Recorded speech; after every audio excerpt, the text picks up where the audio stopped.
Welcome to Channel 8 News. I'm Lindsay McNary. And I'm Zolly DeJong, and we got a great show coming up for you today.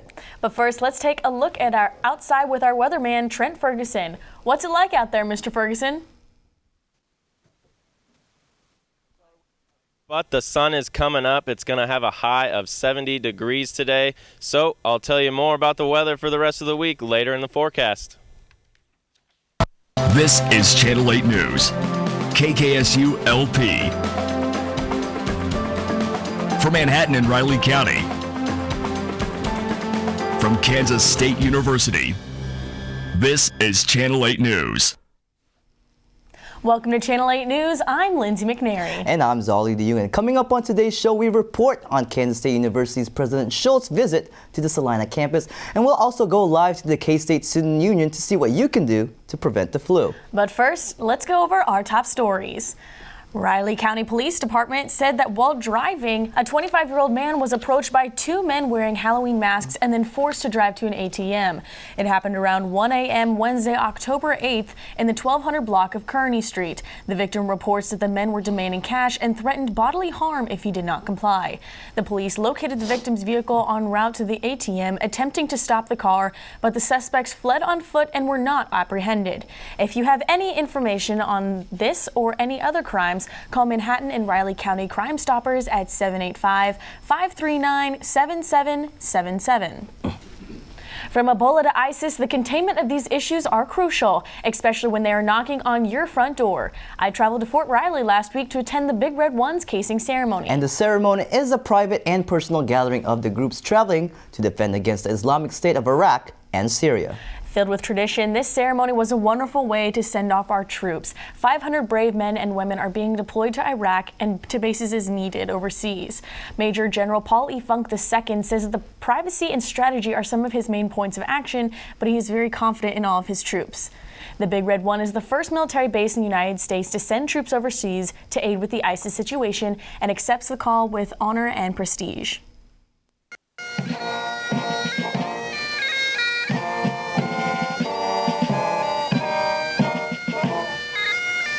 From the earliest of times, warriors have used a banner or other symbol to identify units and to serve as a rallying point for their troops. The location of the unit's banner in battle indicated the position of the regiment on the battlefield and the location of its command.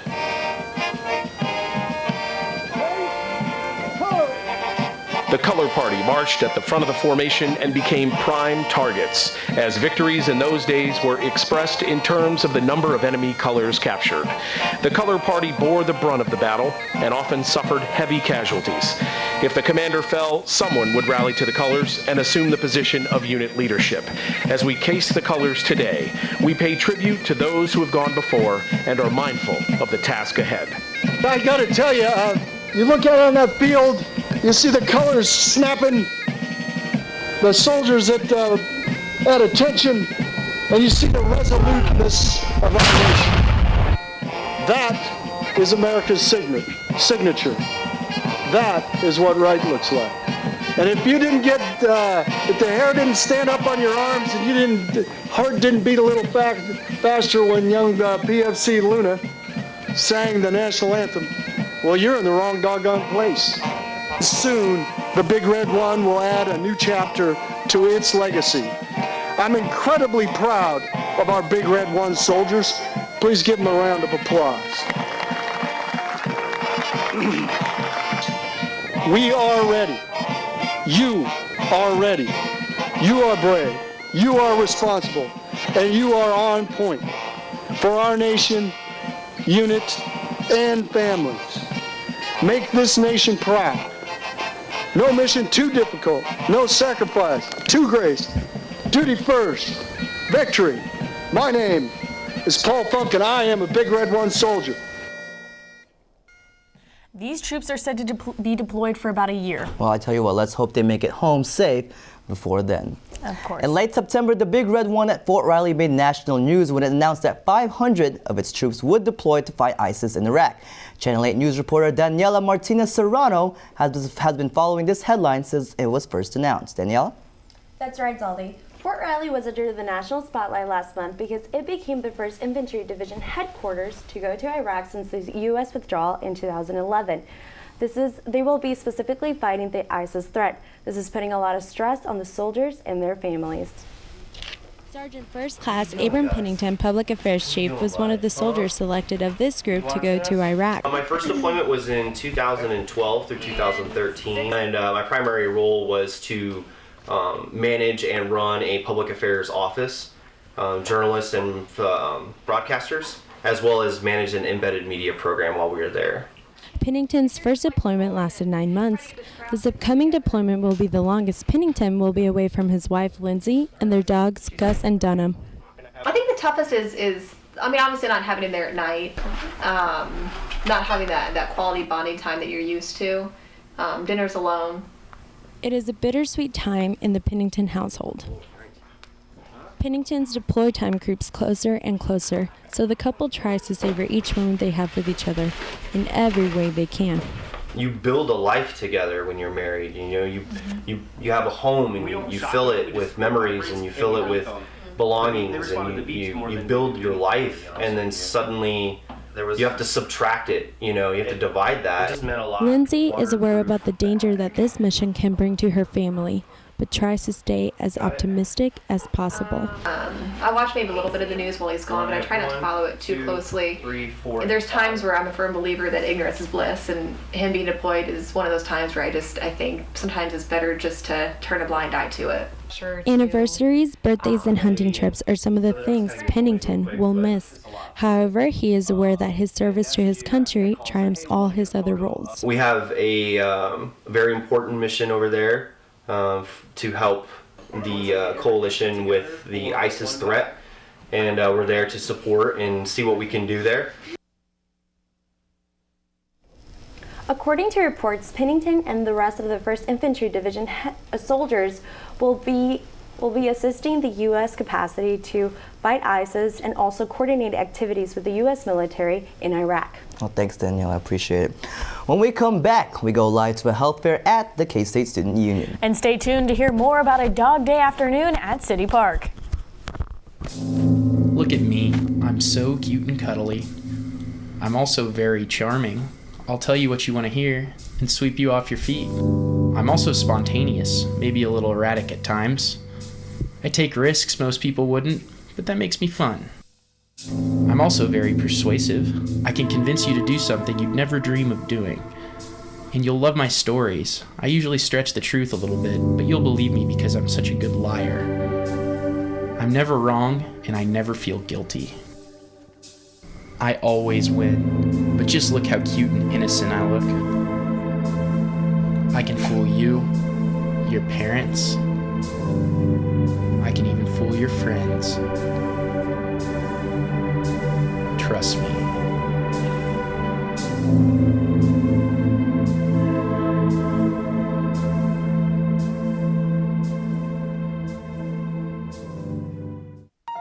Powerful ideas are sparked by a natural curiosity. It could begin with a single seed or a brilliant ray of light. At Kansas State University, it begins with research that advances the world, where science and creativity meet. At Kansas State University, powerful ideas begin with you. Welcome back to Channel 8 News. I'm Lindsay McNary. And I'm Zolly DeYugan. With flu season right around the corner, it's important for students to know what steps to take in order to stay healthy this fall. Now we go live to Lafayette Health Center's 24th annual health fair at the K-State Student Union. Channel 8 reporter Blake Pickett is there to tell us more. Hey guys, I'm here at the Kansas State Student Union where Lafayette Health Center is hosting their 24th annual health fair. A lot of different Kansas State programs are here today, along with the campus radio station, the care representatives with the care program, and also counseling services are making stress balls for the taking for students. I'm now joined by Julie Gibbs, a director of health promotions. Julie, what's going on here today? Well, we have a health fair that's open to all students. We really want to advertise our services that we have at Lafayette Health Center, let students know that we're there for them. We have a lot of providers here, staff here from the Health Center to assist you with any questions that you might have. We also have flu vaccines available right behind me for students, faculty, and staff. Now, I saw a prize wheel over here. What's that about? Yeah, that's fun. We have a lot of different prizes to give away. There's little antibacterial pins. We also have safety kits, water bottles, pens. So they spin the wheel and get a prize, basically. All right. And the scavenger hunt. I heard there was a scavenger hunt going on later. What's that about? Well, in order to be entered into a drawing for gift certificates from local businesses, they have to go around and ask questions. The students will get a little card. They have to ask each booth a question and to get the answer, and then show it to the front desk here, and they can be entered in for a drawing. All right. Thank you very much, Julie. Back to you guys. Thanks, Blake. After seeing that, I'm kind of thinking about getting a flu shot, even though I'm really scared of needles. Well, if you're not scared, Lafayette does have a list of walk-in clinic dates, so it really shouldn't be that hard to set up an appointment. Especially for a really busy schedule. This week, City Park went to the dogs. Reporter Katie Watkins is here to tell us more. That's right, you guys. You may have heard about Oktoberfest, but this weekend it was all about Dogtoberfest.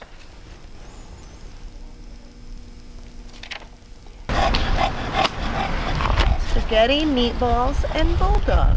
It was the place to be for all creatures great and small. And there's no place like a home, especially when it's forever.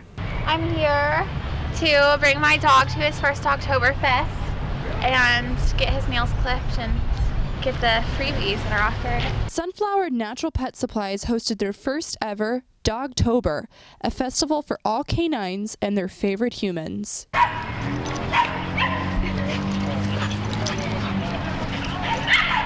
There was plenty of playtime, frisbees, and toys galore. And for the humans, door prizes, free samples, a canine demonstration, and $5 nail clippings that will save the human furniture at home.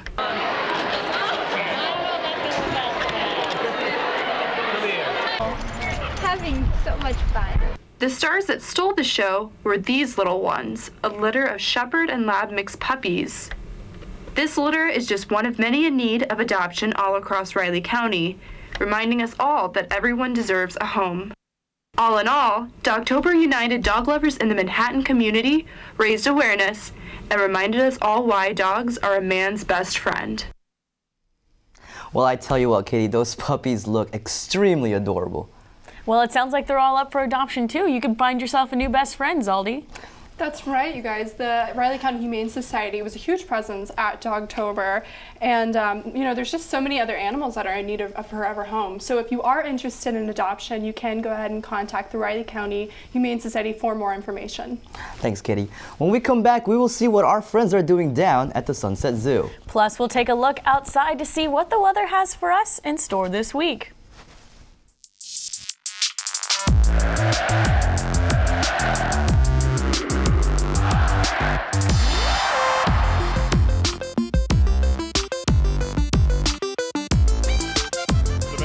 There's the lob, and Buster with the throwdown. For behind-the-scenes access and up-to-the-minute news, get connected with K-State Athletics on social media. Search K-State Sports to join the conversation today. Powerful ideas are sparked by a natural curiosity. It could begin with a single seed or a brilliant ray of light. At Kansas State University, it begins with research that advances the world, where science and creativity meet. At Kansas State University, powerful ideas begin with you. K-State Student Radio brings every game to K-State fans on the Wildcat 91.9. Line's going to take a pitch out to the right. Hubert dices his way up and into the end zone for the Wildcat touchdown. Takes the snap. He's going to roll out. He's going to throw deep over the middle of the field for Tyler Lockett. Catches it. 15, 10, 5. Touchdown, Kansas State. For all of your K-State sports coverage, tune into the Wildcat 91.9. Welcome back to Channel 8 News. I'm Lindsay McNary. And I'm Zolly DeUnion. Up next, we go live to the Sunset Zoo, where here in Manhattan, Channel 8 News reporter Morgan Hulsman is near one of the exhibits. What have you got for us today, Morgan? Hey guys, thanks. We're here with Ella Casey down here at the Sunset Zoo. Ella, what can you tell us about this exhibit that's behind us and what makes them so unique? Well, we are with our white-handed gibbons exhibit. So it just opened up, the second phase of it opened up this summer. So this is our first phase, it's the indoor phase. And these are two primates that we have. So they look a lot like monkeys, but they're not monkeys. Leslie and Dempsey are their names, and they are one of the most endangered primates in the world. They face a lot of habitat destruction in Southeast Asia where they're from. And so to be able to exhibit them here at the zoo and get people connected with them and tell their story is really important to us. And you did talk about a little bit about their outdoor exhibit. So why are they inside right now? Yeah, so we have an outdoor yard that's huge for them. They're very acrobatic animals. So they love to go out and play in these huge climbing structures and swing and have a good time. But because it got cold last night, so it was in the 30s, and we have temperature thresholds, so they had to be indoors last night. It's not quite warm enough yet for them, so they're in the indoor holding, and then this afternoon they'll probably go outside. Awesome. And you guys do have an event this weekend, which the gibbons will probably be hanging out at. Can you tell us about Spooktacular? Sure. Spooktacular is our annual trick-or-treat event. It's by far the biggest special event we do every year. And so it's a family-friendly trick-or-treat, noon to 4:30, both this Saturday and Sunday. Kids wear their costumes and run all over the place at the zoo, and they get candy, and we have lots of fun activities planned. So folks can visit our website, sunsetzoo.com, find out all the information about Spooktacular. Awesome. Well, thank you very much for being with us, Ella. Back to you guys. Well, I hope those monkeys can stay warm. Thanks, Morgan. Weatherman Trent Ferguson joins us now. Mr. Ferguson, what's going on in the next week for weather? Well, guys, it's officially sweater weather season. As we take a look outside right now, you can see the fall leaves. The sun is shining, though it's a little chilly right now. I'm going to take you guys to the national weather map to start out. Over here on the west in Portland, we've got 69, and down in California, nice sunny 71. Here in the Midwest, pretty mild, pretty warm. San Antonio 80, here in Kansas, Nebraska 70 degrees, and on the East Coast, you couldn't tell by the temperatures, but it is storming down here over by Florida. Next to the next map, like I said, storming in the east, low pressure up in the west, and nice and sunny over around in the middle of the area where we're at. We take a look at Kansas now. We've got Goodland over at 69, nice and sunny. Some clouds, but not very many. And then here in Manhattan, 70 today, and in Kansas City, 62. Not very many clouds, but nice and sunny. For the 5-day for Manhattan, today, high of 70 and low of 44. Like Ella Casey from the zoo was saying, it's getting pretty chilly at night. Tomorrow, more of the same, nice and sunny, maybe a few clouds, 74 degrees. And then on Friday, we've got 70 degrees. And on Saturday for game day here in Manhattan, wherever you're watching it, it's going to be 68. I looked at the forecast for Norman as well. At kickoff at 11 a.m., it's going to be 63 degrees. Then we're going to go the rest of our weekend Sunday, 67 degrees for the high and 48 for the low. That's all I've got for the news for today. Back to you guys. Thanks for the forecast, Mr. Ferguson. When we return, find out why K-State's president was visiting Salina's campus earlier this week. And we'll also have an update with what's happening here in the world of sports. Around here, school pride isn't just some slogan on a t-shirt. It's the spirit that comes from understanding we are stronger when we're together. That's the essence of K-State Proud, a nationally recognized student-led fundraising campaign. In just 6 years, K-State Proud has helped raise more than $500,000 to help students who need it most and appreciate it best. Think of it as Philanthropy 101. K-State Proud. It's just one more way the Kansas State family treats one another, well, like family. Where there's a Wildcat, there's a way. Class, study. Class, eat. Play, play, play. Study. Class, chill. Class, eat, study, play, study. Sometimes it seems there just aren't enough hours in the day at our 3 campuses, so you have to make every minute count, especially those precious first few. That's why Kansas State alum Herbert Diamond invented the snooze alarm, a dorm room fixture. Because even when you can't wait to get started, sometimes it's nice to wait to get started.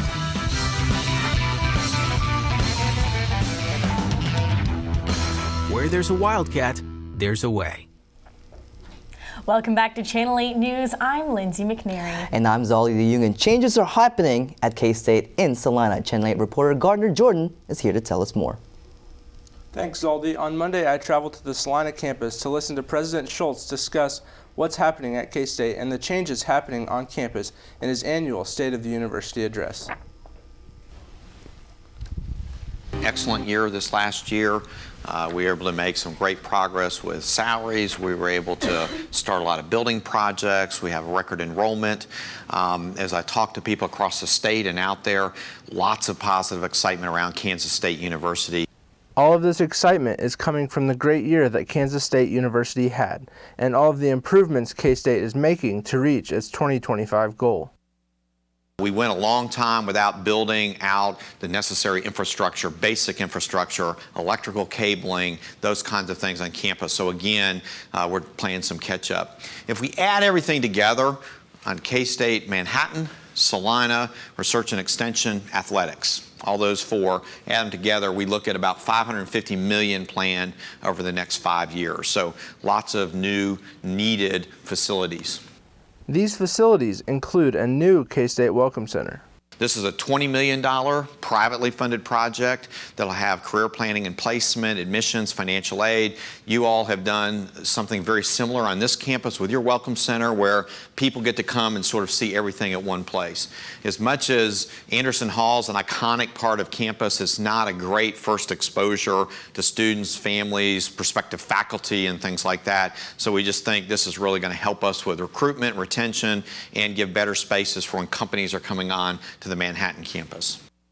This campus, I'm very excited about our future here.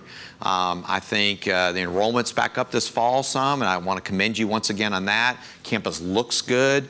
As you walk through the labs and the facilities, they look clean and neat and cool pieces of equipment, and you all are really doing some great things here. It takes many people to make this campus a great place to work and to attend. I want to work together to make sure that we have the student body size that's appropriate for our facilities and for our infrastructure and for the people that we have here. But I think our best days are really ahead of us. So thank you for everything that you all do. All the successes and things we talk about there are because of your hard work and dedication. Well, I'll tell you what, Gardner, it sounds like students in Salina have a lot to be excited about. Definitely. It sounds like K-State had a great year, and it's exciting to see all the changes happening on campus. Right. And the future seems very bright for K-State. Thanks, Gardner. Appreciate it. And now we're joined by Reagan Porter for Channel 8 Sports. So, Reagan, the K-State sports teams got a little break this weekend. Yes, they did, although the Kansas State volleyball team went head-to-head with Iowa State recently. Here in the first set, sophomore Katie Brand sends a quick set to senior Natalie Jones for the kill, making it look way too easy. Jones again, this time with senior Chelsea Keating, access denied as they block Iowa State's Mackenzie Bigby. K-State wins 3 games to 1, bringing their record to 16-2. The Wildcats' determination and will to win brought their Big 12 record to 3-1, making it no surprise when Katie Brand and Katie Reininger each won Big 12 Player of the Week this week. Brand was named the conference's top defensive player, while Reininger took top offensive player of the week. This marks the first time since 2010 2 Wildcats have earned weekly honors from the Big 12 in the same week.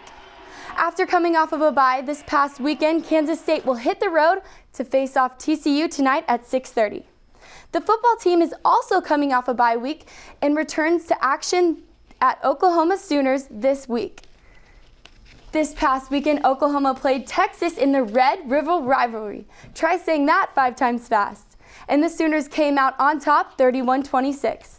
The Wildcats are also coming off a win last time they played against Texas Tech, stomping the Red Raiders 45-13.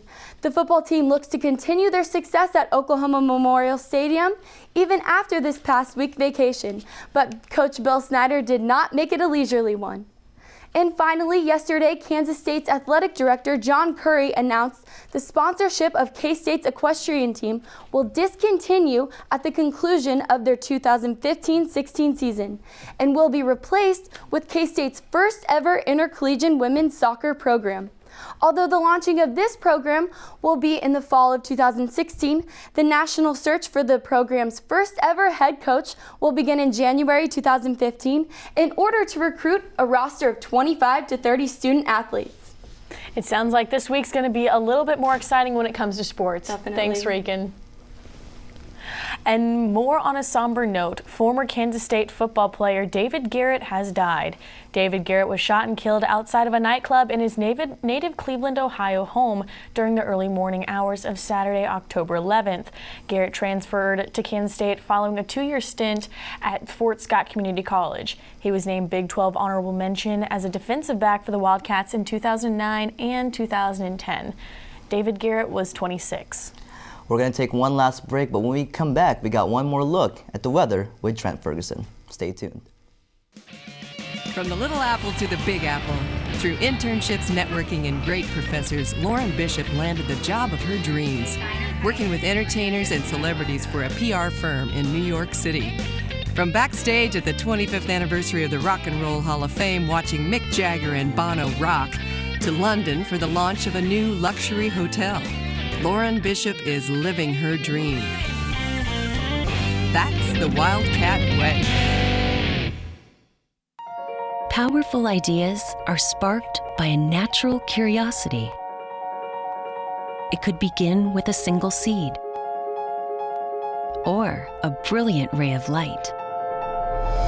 At Kansas State University, it begins with research that advances the world, where science and creativity meet. At Kansas State University, powerful ideas begin with you.